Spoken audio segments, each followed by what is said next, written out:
बिहार में विपक्षी एकता की मीटिंग में सुशासन बाबू ने अहम भूमिका निभाई, लेकिन निशाने पर पीएम मोदी ने लालू को क्यों ले लिया?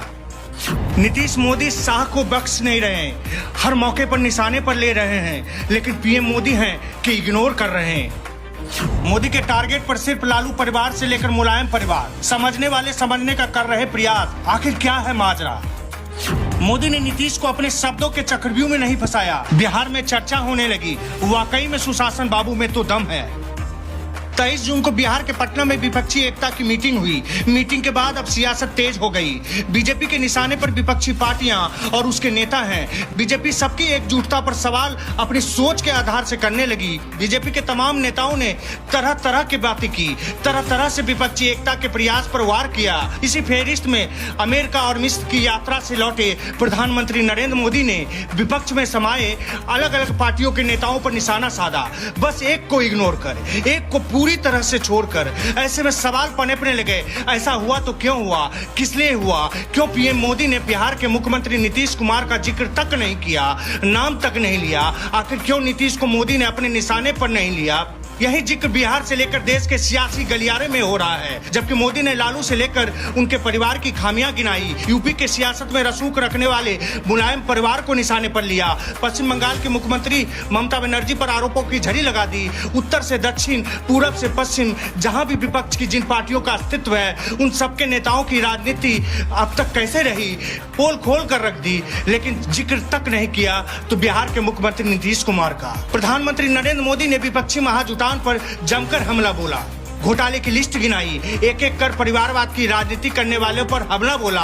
पीएम मोदी ने 7 शब्दों में कहा कि किसी एक परिवार और उनके बेटे बेटियों का विकास करना हो तो उन्हें वोट दीजिए। ये सभी दल एक ही चीज की गारंटी है, भ्रष्टाचार और घोटाले की। ये सभी पार्टियां पहले से ही भ्रष्टाचार में लिप्त रही। आज जब उनके खिलाफ कार्रवाई हो रही तो सभी एक साथ आने को मजबूर हो रहे हैं। मैं भी एक गारंटी देता हूँ, हर घोटालेबाजों के खिलाफ कार्रवाई की जाएगी। इस बैठक में शामिल दलों के इतिहास को देखेंगे तो पता चलेगा कि सबको मिलाकर 20 लाख करोड़ के घोटाले की गारंटी है। प्रधानमंत्री मोदी ने घोटालों की पूरी लिस्ट का जिक्र किया।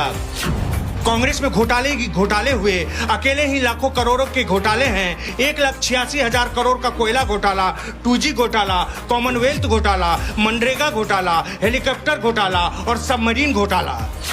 आरजेडी पर हजारों करोड़ के घोटाले का आरोप है। चारा घोटाला, पशुपालन घोटाला, बाढ़ राहत घोटाला। आरजेडी के घोटालों की लिस्ट इतनी लंबी है, कोर्ट सजा सुनाते सुनाते थक गई। तमिलनाडु में डीएमके पर अवैध तरीके से 1.25 लाख करोड़ रुपए की संपत्ति बनाने का आरोप।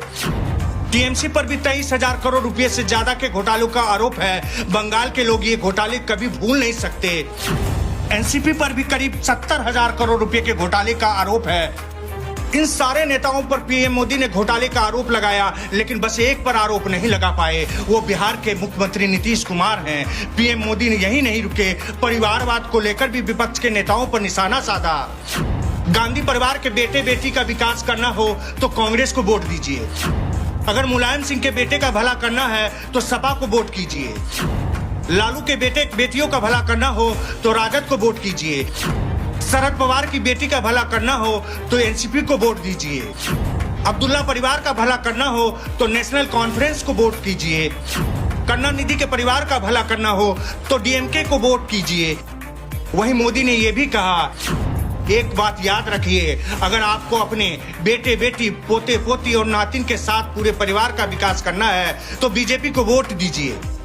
अब यहाँ मोदी लालू राहुल से लेकर ममता सबको परिवारवादी और भ्रष्टाचारी करार दे रहे हैं, बस एक को छोड़कर, वो है बिहार के मुख्यमंत्री नीतीश कुमार। तो ऐसा क्यों? जवाब यही है कि नीतीश कुमार ने अपनी सियासत में कई बार भले ही पलटी मारी हो, लेकिन उन्होंने अब तक जितने साल राजनीति की है, ना तो उन पर भ्रष्टाचार के आरोप लगे, ना ही उनके परिवार का कोई सदस्य ही राजनीति की विरासत को संभालते हुए दिख रहे हैं। नीतीश की ये ऐसी छवि है जो आने वाले वक्त में पीएम मोदी की छवि पर भारी पड़ सकता है।